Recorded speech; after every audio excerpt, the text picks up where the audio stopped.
All right, let's talk about Stoicism. This is a philosophy that was literally born from a disaster, was practiced by one of the most powerful emperors in history, and you won't believe this, it's actually the foundation for some of the most powerful psychological tools we use today. So yeah, let's dive into this ancient guide to life that has somehow never been more relevant.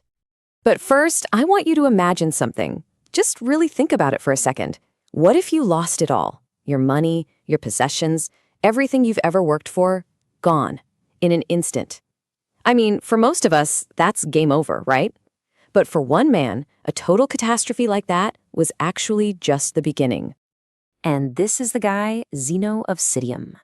So picture this. It's around 300 BCE, he's a super successful merchant, and then boom, his entire fortune goes down with a ship right off the coast of Athens. But instead of despairing, he just wanders into a bookshop. And in there, he discovers the teachings of Socrates, and it completely changes his life. After studying for years, he starts teaching his own ideas, not in some fancy academy, but out in public, on a painted porch, the Stoa Paikio. So how in the world does a man go from losing literally everything he owns to creating a philosophy that would last for thousands of years? Well, that's the story we're getting into, how a personal disaster sparked a revolutionary new way of looking at the world. And it all starts with that name. Stoicism comes directly from that public porch, the Stoa. And look, that's not just a fun fact for a trivia night. It tells you something absolutely crucial about the philosophy. It was meant to be discussed and lived out in the open, in the real world for everyone. Now, what's really fascinating is how the word Stoic, with a lowercase s, has come to mean something so different today. We think of someone who's kind of emotionless, who just bottles everything up. But the real philosophy of Stoicism?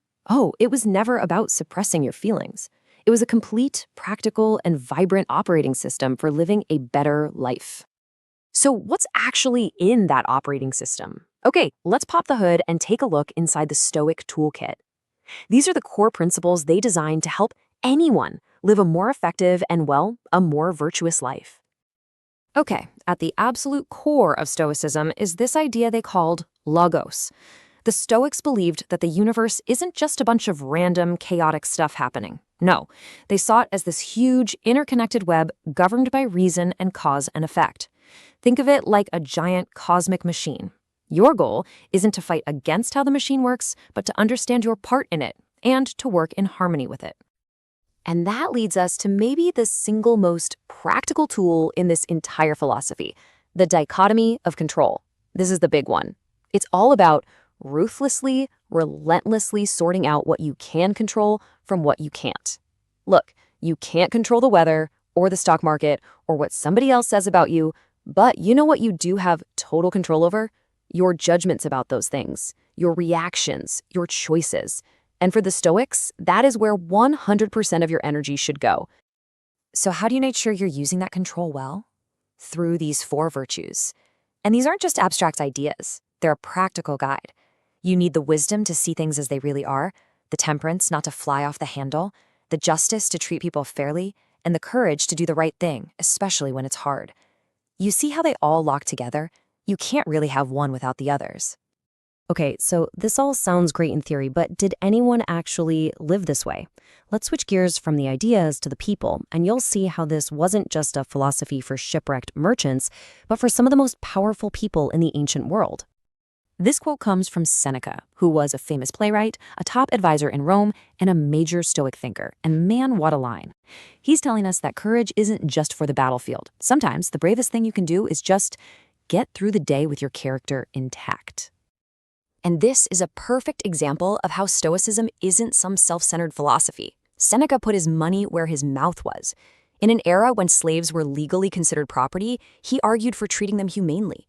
He believed that building virtue within yourself is what gives you the power to create positive change out in the world. And that very idea that your internal strength lets you serve the world better became the guiding principle for arguably the most famous Stoic who ever lived, the Roman Emperor Marcus Aurelius. For 19 brutal years, Marcus Aurelius was the most powerful man alive. He was dealing with nonstop wars, a horrible plague back home, and incredible personal tragedy. He lost at least 8 of his own children. And he used Stoicism not to become numb to all that pain, but to face it and to keep leading with purpose. But here's the thing. The story does not end in ancient Rome, not even close. We're about to see how Stoicism's legacy made a huge leap across centuries and had a direct, powerful impact on our world today. It all starts with something that was never meant to be published. These were the private journals of Marcus Aurelius, basically a diary he wrote to himself while on military campaigns, trying to figure out how to be a better person. And then, in one of the most incredible twists of history you can imagine, almost 2,000 years later, a copy of that private journal found its way into the hands of another leader facing an impossible situation, Nelson Mandela, alone in his prison cell. For 27 years, Mandela was a prisoner, but he drew strength from that Roman emperor's words, focusing on that core Stoic lesson. They could imprison his body, but they could never, ever touch his mind. They couldn't touch his judgment, his choices, his will. This timeless idea is captured perfectly right here by Epictetus, a philosopher who was himself born a slave. He taught that it's not events that upset us, it's our judgments about them. And that single idea would become a cornerstone of modern therapy. And I mean, the connection here is incredibly direct. A major type of therapy, rational emotive behavioral therapy, or REBT, is built almost entirely on Epictetus's idea of challenging our own unhelpful judgments.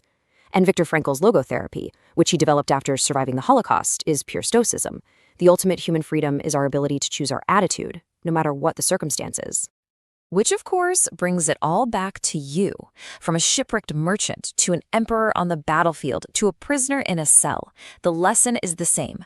Life is going to throw things at you that you just can't control. But your true power is always in how you choose to respond. It's in your judgment. So, I'll leave you with this. What's one judgment in your own life that might be worth re-examining?